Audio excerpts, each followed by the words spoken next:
It's for a country to decide, who represents them. Prime Minister Lee Chiang. प्रधानमंत्री नरेंद्र मोदी की अध्यक्षता में बुधवार को G20 का वर्चुअल शिखर सम्मेलन आयोजित हुआ।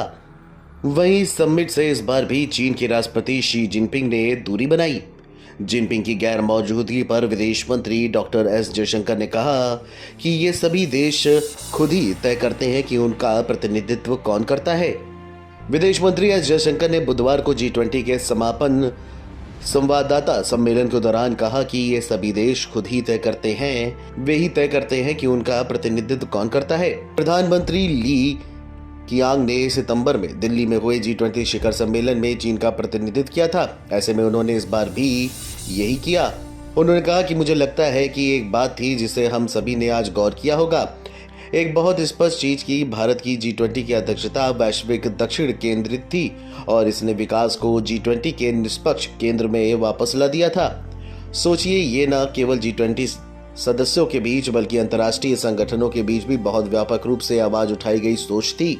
G20 वर्चुअल शिखर सम्मेलन की बैठक में बनी सहमति का भी खुलासा किया। बताया गया कि G20 सदस्यों ने बंधकों की रिहाई, गाजा में राहत सामग्री भेजना और लड़ाई में अस्थायी विराम सहित महत्वपूर्ण मुद्दों पर बनी सहमति का स्वागत किया।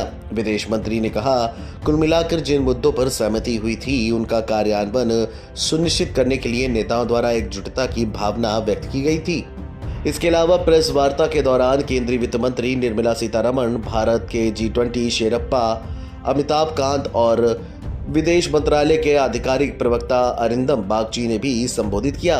विदेश मंत्री ने कहा कि आज G20 वित्त ट्रैक से संबंधित मुद्दों पर चर्चा हुई। 5 मुख्य एजेंडा बिंदुओं में से हर एक को दोहराया गया, जिस पर साल भर चर्चा हुई थी। MDB सुधार, डिजिटल सार्वजनिक बुनियादी ढांचा, क्रिप्टो संपत्ति, जलवायु वित्त और कल के शहरों के वित्त पोषण के लिए रोड मैप पर चर्चा हुई। कई MDB पहले से ही नवीन वित्त जैसे क्षेत्रों में एक दूसरे के साथ सहयोग करने के विकल्प तलाश रहे हैं।